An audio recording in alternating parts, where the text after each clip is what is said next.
Good evening.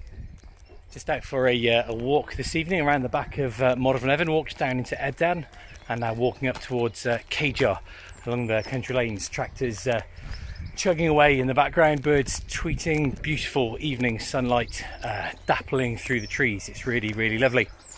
I promised on Sunday that there was something I wanted to share. We listened to Bishop Andy on Sunday during our English online service. And what he had to say about the first one of the first readings from 1 Peter chapter 2.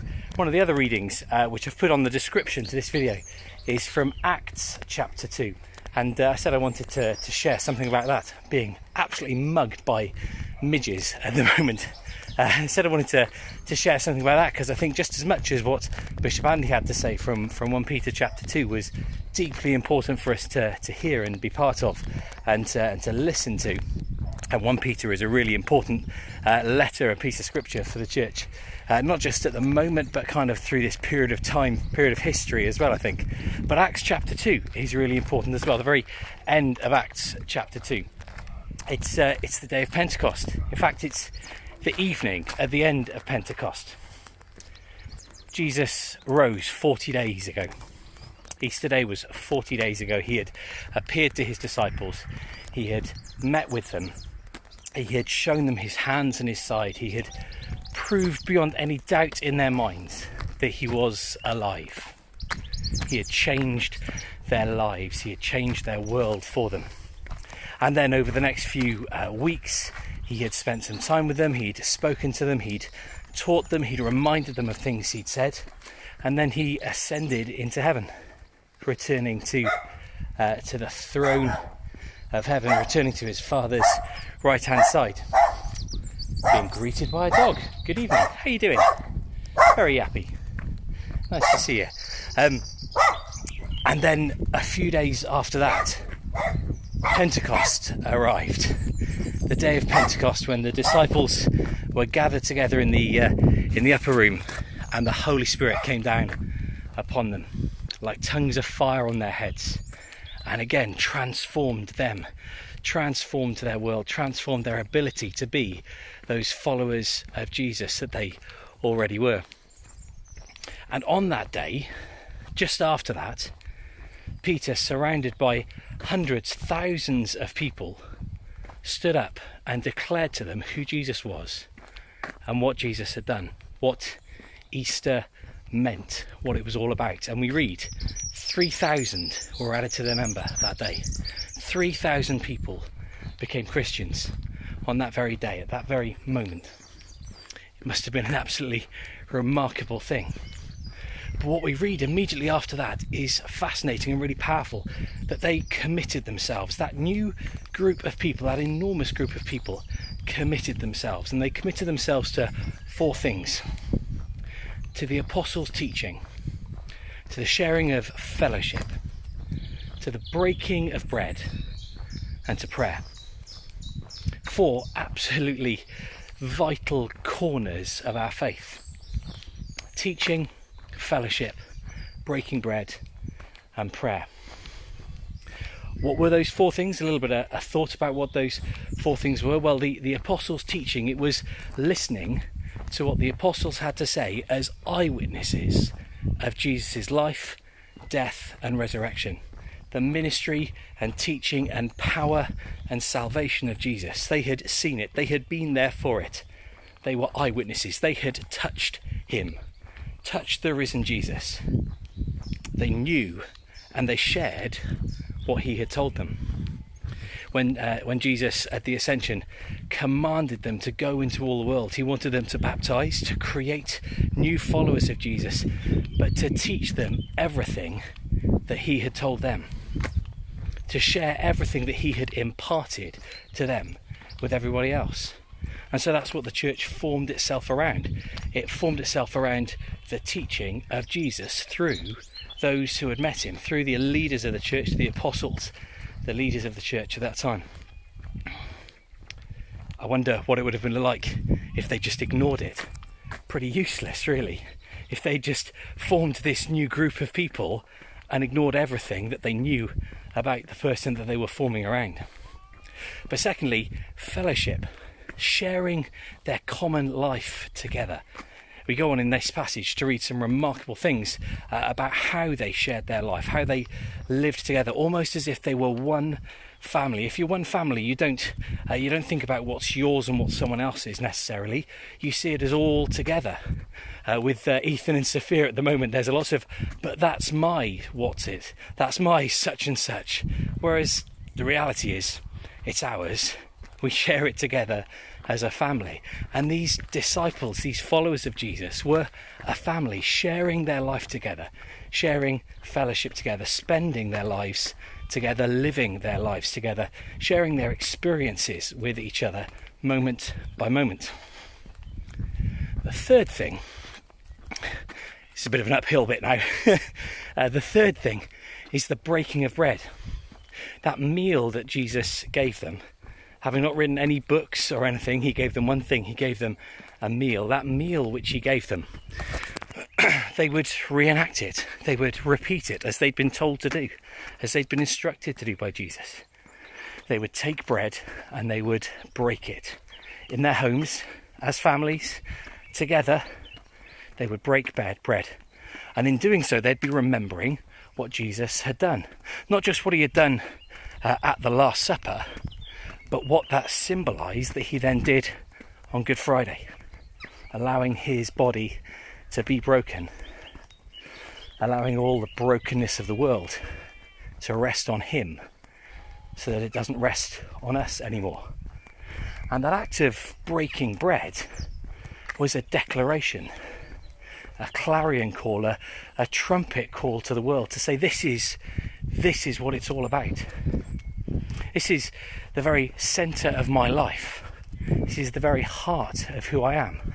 What I'm remembering now, what I'm commemorating now, what I'm reenacting now, what I'm resembling now is the very centre, is the very heart. Wow, look at these guys. They're pretty cool. Gives me a chance to catch my breath as well. Amazing. Nice to see you guys. That breaking of bread was an incredible, powerful act of remembrance and of declaration.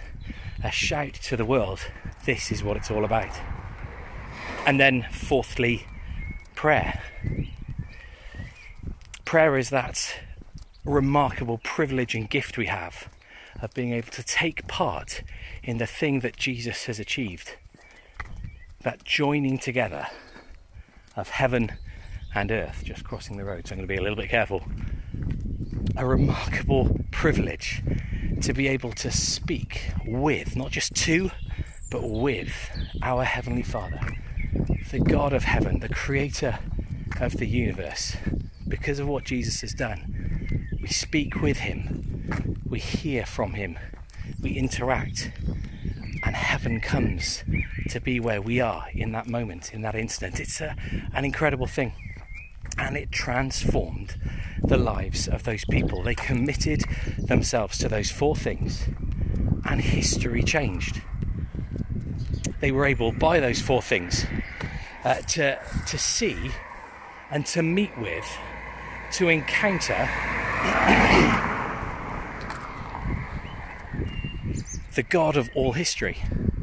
The God that they had heard about all through their lives as the God of their people, his people, the God of the Old Testament, the God of that very moment. And now, 2,000 years later, we can look back on him as being the God of that time too, and the God of this very moment. And in that instant, what they did transformed the world. Because the way they established their life together, the way they lived out their faith, created the church that led to the church over the next 2,000 years. It could have petered out in a moment. They could have been downtrodden, they could have been beaten away by the authorities. But the strength that founding themselves on those four things gave them meant that they endured and grew. And we read that day after day, God added to the number, and the church grew. An incredible gift of four corners of our faith: the apostles' teaching, fellowship, breaking bread, and prayer. And I wonder whether as we glory in the idea of those four things, maybe our heart breaks all that little bit more for what at the moment we've lost. Excuse me. Because we've lost, haven't we, our ability to meet together for worship, to gather together in our churches to worship. We've lost it, and maybe thinking about it makes our hearts ache just that little bit more. But if it does, if we feel like we're missing those four things because we're unable to hold our services, I think that's an experience we're having to a greater or lesser extent, because each of us over time have come to the point where we have reduced that entirety of our life being focused on those four things down to a section of our week. Perhaps an hour on a Sunday, an hour or so on a Sunday, maybe another hour or so midweek at an extra service or a home group or something like that. We try to condense all of those four things into the time when we do church together, because we've been so absolutely rightly insistent upon the importance of continuing to meet together. How vital it is that we continue to worship as the church together. We must do it, we should do it, but what we shouldn't do is condense it down into just the time when we get to do it formally. Those four things are still there throughout the entirety of our lives. How are they there? And how can they still be there now? Well, let's think about them again. The teaching about who Jesus is, what he said and what he did. How remarkably blessed are we, all of us, to have scriptures in our hands, to have the gospel accounts, the letters and writings of the early church, the Old Testament, the wisdom, the history, the prophecy, the worship, all of that, each and every one of us, I am sure, we have it in our homes, don't we? We might even be able to reach out now and pick it up and read it through. We can devote ourselves to the apostles' teaching because we have it there. We can devote ourselves to Jesus' teaching because we have it there. And more than that, we've got incredible resources at our disposal. We've got 2,000 years of people thinking about, praying about and writing about that very faith and that teaching and sharing the wisdom of God that's been imparted to them with us. We've got access to it through books we might have bought or might be able to get, and even through some incredibly new resources that are available, things that we can take part in and experience and receive even now, incredible resources and material that's available to us. Fellowship? Have we lost that completely? Of course not. We can still share our lives together, although of course it's hard to not be able to physically meet each other. That loss of the ability to be so very close, so very proximal to each other is great, but we can still share our lives together and we can still stay in touch with each other. And I hope we are still doing so, perhaps even making a greater effort to do so now. Breaking bread? Yeah, it's been nearly 2 months since in Bromadrin we've held a communion service. Nearly 2 months since we've used the service of the church, the liturgy of the church, to do that reenacting, that remembering of what Jesus gave us. But like I said, the disciples, when they were doing it in their homes, the early churches, they were doing it in their homes, weren't using a set liturgy. They were doing it very differently to how we do it. Have you noticed how this is all uphill? I'm either incredibly unfit or it's all uphill. It might get downhill in a moment. They weren't using any set form. They were remembering Jesus' words, I'm sure. They were using them, but it looked very different because what they were doing was breaking bread together as an act of declaring the centrality of Jesus in their lives. We can still do that. Even though we're not meeting together in our churches, we can still do that. We can do that in novel, incredible ways. We can declare through the way we're living even now the centrality of Jesus to our lives, to our community, to our society, to our world. Just going to breathe for a moment. And we can even do it in a similar way. No, we can't have a Eucharist, a communion service. We can't conduct those ourselves. But whenever we eat this bread and drink this cup, we remember him and we declare him. I don't know if you say grace at mealtimes. We sometimes remember. Most of the time the kids remind us that we should say amen. But when we're breaking bread together with thankful hearts, we can, with that thankfulness, declare the centrality of Jesus. And prayer, have we lost the opportunity to do that? Goodness no. If you're at all bored, there's something you can do. And what a wonderful thing to do. Yes, it can seem hard. It can seem difficult at times. I remember a friend of mine once told me that the thing he was most grateful for in his faith was that the person who introduced him to Jesus told him one thing, and that was prayer is easy. We make it feel hard because we think it has to go a certain way. But actually the reality is this: God is longing for us to talk to him, and he's longing to talk back to us. There's nothing that he does that gets in the way. It's only us. It's easy. So if we've got nothing else to do, we have no more excuses. And what a wonderful thing to be doing. Like I said, taking part in that joining of heaven and earth, coming together within the words that we're saying and the silence we leave to listen. A remarkable, incredible thing. So what should we do about this? Well, we should do all of those things. We should continue to be the church. Yes, isolated from each other. Yes, separated in our homes. Yes, at 2 meters distance from each other. But we can still do it all.